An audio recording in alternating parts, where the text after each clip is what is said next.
बहुत बहुत धन्यवाद, बहुत बहुत शुक्रिया। रीवा की इनकलाबी धरती और रीवा के इलाके के आसपास के गांवों से, कस्बों से इतनी भारी संख्या में आप लोग आए हैं। ये जो मंजर होता है ना, ये बदलाव की निशानी होती है। आप सबको मुबारकबाद देना चाहता हूं। सबसे पहले मैं आपको, हमारे नेशनल कन्वीनर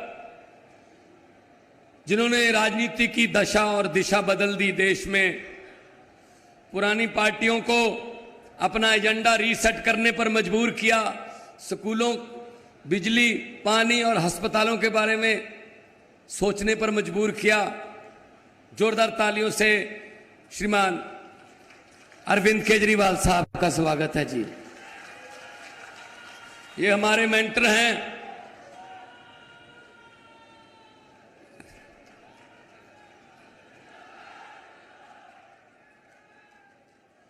अगले 30 सेकंड आपको दे देता हूं, भड़ास निकाल लीजिए।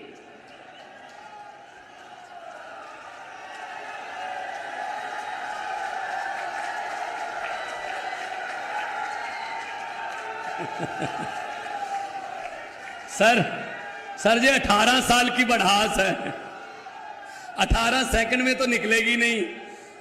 कोई बात नहीं, हम समझते हैं आपके दिल की बात को समझते हैं कि आप लोग बहुत दुखी आ चुके हो। आप लोग इस व्यवस्था से दुखी आ चुके हो। इसलिए मौसम खराब के बावजूद जब आपने अपने घर से बाहर एक कदम चल के निकाला, वो इनकलाब का कदम माना जाएगा, वो हिस्ट्री में लिखा जाएगा। इस रैली को इतिहास में दर्ज किया जाएगा कि जब रीवा में ईमानदार राजनीति की शुरुआत हुई थी तो उस रैली में कौन कौन थे। आप अपने बच्चों को, आने वाली पीढ़ियों को बता सकते हो कि हम उस रैली में मौजूद थे जब बदलाव की नींव रखी गई थी। हद कर दी इन लोगों ने, लूट के खा गए देश को। हमारा बचपन खा गए, हमारी जवानी खा गए, हमारा बुढ़ापा खा गए, 3-3 पीढ़ियां खा गए।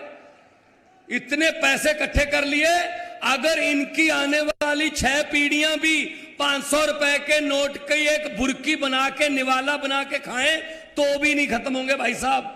इतने पैसे लूट लिए इन्होंने।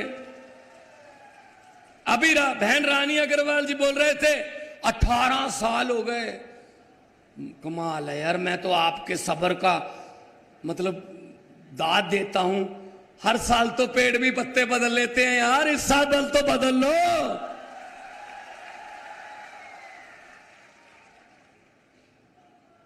सो 18 साल हो गए, कुछ नहीं हुआ। कल 17 तारीख थी, पंजाब में सरकार बने हुए कल 18 महीने हुए हैं। कुछ मेरे बहुत से दोस्त पंजाब से भी सामने खड़े हैं, कुछ हमारे एमएलए भी यहां पे हैं। आप पंजाब में फोन लगाओ, शर्त लगाता हूं, मीडिया खड़ा है, आम आदमी पार्टी की पंजाब में सरकार के 18 महीने और शिवराज चौहान के 18 साल मिला के देख लो। 36,000 से ज्यादा सरकारी नौकरियों के नियुक्ति पत्र देकर आपके सामने खड़ा हूं। ऐसे नहीं आते हम लोग। 90% पंजाब के घरों का बिजली का बिल 0 करके आपके सामने आया हूं। रीवा वालों, पूछ लो फोन करके। पंजाब में 28,000 कच्चे मुलाजिमों को पक्के किया है। 12,710 कच्चे टीचरों को पक्के टीचर बनाया है। अध्यापक लिखते हैं आप, वो कच्चे नहीं लिखते। 50,000 करोड़ का निवेश आ गया 1.5 साल में। 50,000 करोड़ का निवेश, उससे 2,86,000 बेरोजगार नौजवान लड़के लड़कियों को रोजगार मिलेगा। 2,86,000। भाई साहब ऐसे उंगलियों पर हमारे पड़ा डाटा, हम काम करते हैं, हम इनकी तरह जुमले नहीं सुनाते। अभी इनकी जुमलों की फैक्ट्री जोर से चल रही है, जुमले बन रहे हैं नए नए। आने वाले दिनों में नए नए जुमले आपको सुनने को मिलेंगे भाई साहब। हर बात पे झूठ बोलते हैं यार, कोई बात तो सच बोल दो देश को ना। मैंने तो पार्लियामेंट में बोल दिया था, मोदी जी बैठे थे सामने, मैंने कहा 15 लाख की रकम लिखता हूं तो कलम रुक जाती है, 15 लाख की रकम लिखता हूं तो कलम रुक जाती है, काले धन के बारे में सोचता हूं तो स्याही सूख जाती है। हर बात ही 15 लाख की रकम लिखता हूं तो कलम रुक जाती है, काले धन के बारे में सोचता हूं तो स्याही सूख जाती है। हर बात ही जुमला निकली, अब तो यह भी शक है क्या चाय बनानी आती है। मुझे नहीं लगता चाय भी बनानी आती होगी भाई साहब। इतना झूठ कुछ भी बोल देते हैं यार, कुछ भी बोल देते हैं। 2 करोड़ नौजवानों को रोजगार देंगे हर एक साल, मिल गया ना। जिनको मोदी जी ने रोजगार दिया हाथ खड़े करो जी। वाह, किसने दिया? जो बेरोजगार हैं वो हाथ खड़े करो। ये देखो सारे बेरोजगार। तो कहां गए इनके जुमले? ये जुमले सुनाते हैं, इनकी बातों में मत आना, इनकी बातों में मत आना भाई साहब। दिल्ली में अरविंद केजरीवाल जी ने पार्टी बनाई। पार्टी क्यों बनानी पड़ी? यह तो करप्शन की एक मूवमेंट थी रामलीला ग्राउंड में कि भाई करप्शन बंद कर दो, मंत्री पर भी वही कानून लागू करो, संतरी पर भी वही करो। इन्होंने चिढ़ाया, ऐसे सड़क पर बैठकर कानून नहीं बनते, इलेक्शन लड़ो, जीत कर आइए। पार्टी बना ली, हम तो जीत कर आ गए, वो खुद हार गए।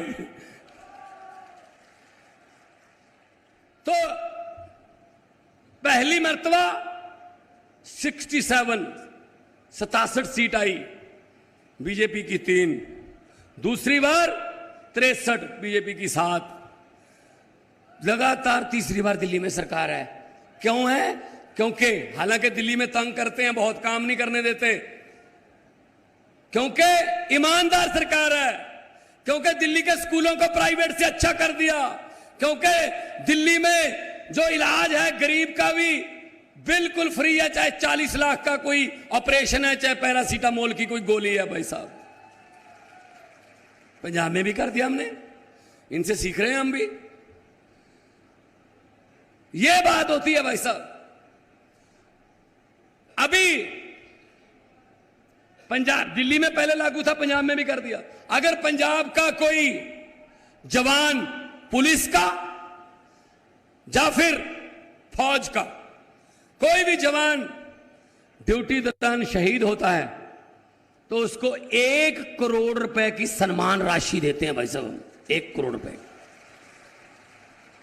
अभी हमारे 4 जांबाज शहीद हुए हैं अनंतनाग में, आतंकवादियों से मुठभेड़ में।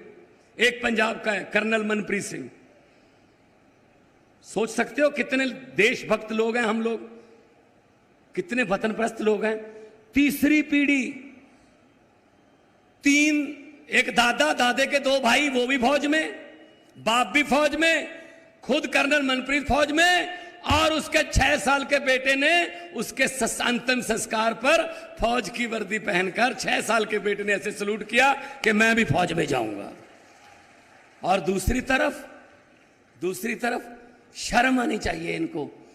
दूसरी तरफ जब वो शहीद हो चुके थे, न्यूज आ गई, खबरें आ गई, नीचे पट्टी चल रही थी कि वो शहीद हो गए। उस समय हमारे देश के प्रधानमंत्री, उस समय हमारे देश के होम मिनिस्टर और डिफेंस मिनिस्टर अमित शाह और राजनाथ, उन पर फूलों की बरखा हो रही थी। अपने ऑफिस में दिल्ली में वो G20 के जश्न मना रहे थे। शर्म नहीं आनी थी यार इनको। एक तरफ भगत सिंह की धरती, एक तरफ भगत सिंह की सोच। भगत सिंह ने क्या लिखा? कहता इस कदर वाकिफ हो चुकी है मेरी कलम मेरे किरदार से, इस कदर वाकिफ हो चुकी है मेरी कलम मेरे किरदार से कि इश्क भी लिखता हूं, इनकलाब लिखा जाता है।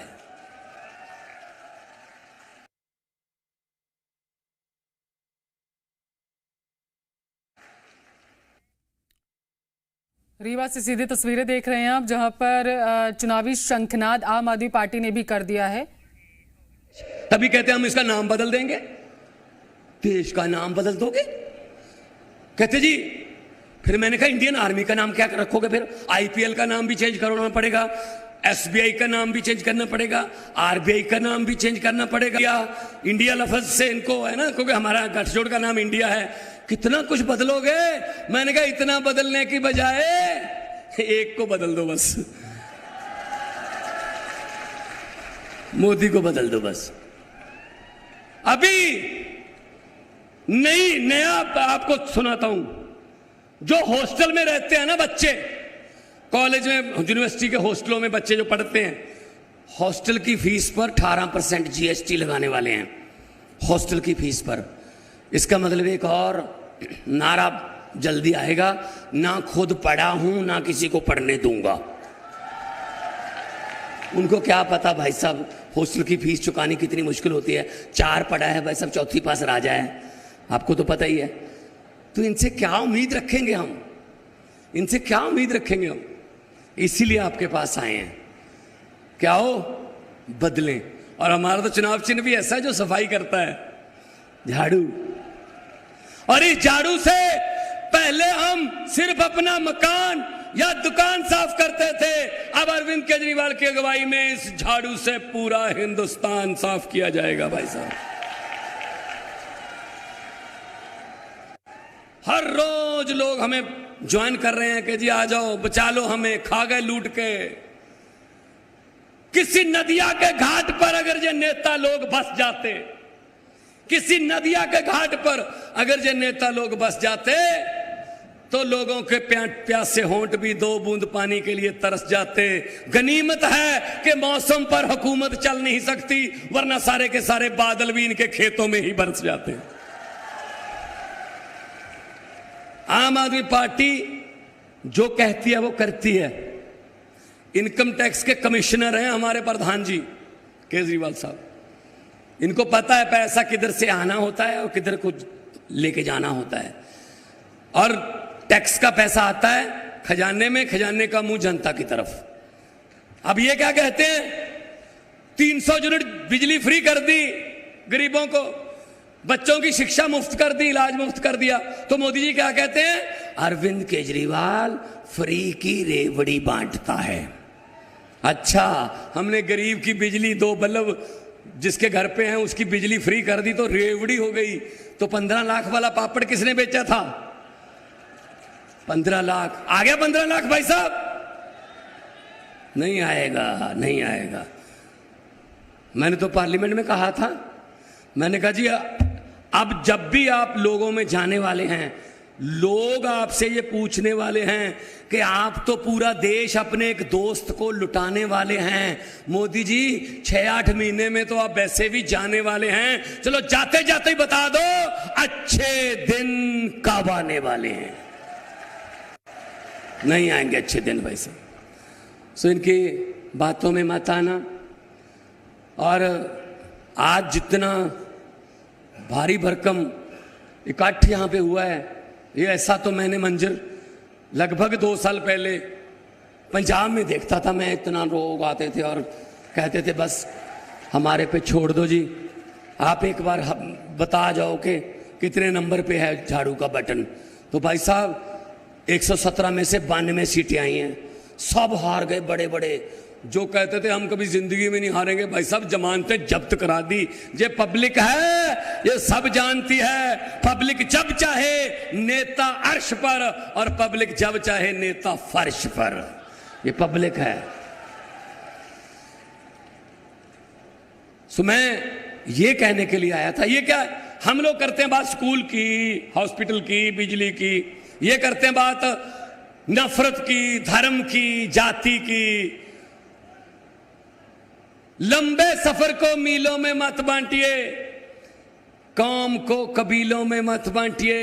एक बहता दरिया है मेरा भारत देश, इसको नदियों और झीलों में मत बांटिए। तो इसीलिए आपके पास आए हैं कि ये हमारा हौसला बढ़ जाता है जब आप ऐसे आते हो ना। अगर मामा ने ये करनी हो रैली ना, करोड़ों रुपए लगते हैं।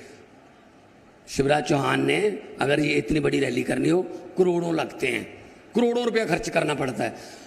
हमें तो कुछ नहीं करता, हम तो आप आ जाते हो, हम आ जाते हैं, बातचीत हो जाती है और उसी से आप कहते हो यार बंदे अच्छे लग रहे हैं यार, अपने जैसे बंदे हैं यार, ये तो अपने घर की तरह ही परिवार के मेंबर हैं। इसीलिए भाई साहब हम लोग है ही आपके परिवार के मेंबर हैं, हम लोग बेगाने नहीं हैं, हम लोग वतन प्रस्त लोग हैं, देश को प्यार करने वाले लोग हैं भाई साहब। तो 2 नारे लगाओ, दोनों हाथ ऊपर उठाकर 2 नारे लगवाने हैं। इनकलाब! देखो देखो पता क्या है, यहां बीजेपी वाले भी आए होंगे, कुछ तो आए होंगे, उनको भेजते हैं ना, उनको भेजते हैं उनके नेता, उनके आका कि चेक करो ये रीवा में रैली में केजरीवाल जी ने क्या बोला, उन्हें ये बोला, वो कहेंगे ये भगवंत मान ने क्या बोला, ये बोला। अच्छा नारे कितनी जोर से लग रहे थे तब इतनी जोर से नारे लगाओ, तब उनको ये कहना पड़े, ये बात पूछने की क्या बात है जी, आपके घर पे भी तो सुने ही होंगे। इतनी जोर से नारे लगने चाहिए, इनकलाब, इनकलाब, भारत माता की वंदे, बोले सोनिहाल। बहुत बहुत धन्यवाद, बहुत बहुत शुक्रिया, इतने प्यार से, इज्जत से, सम्मान से मुझे आपने सुना। खुश रहो, आबाद रहो, जिंदाबाद रहो। Thank you ji.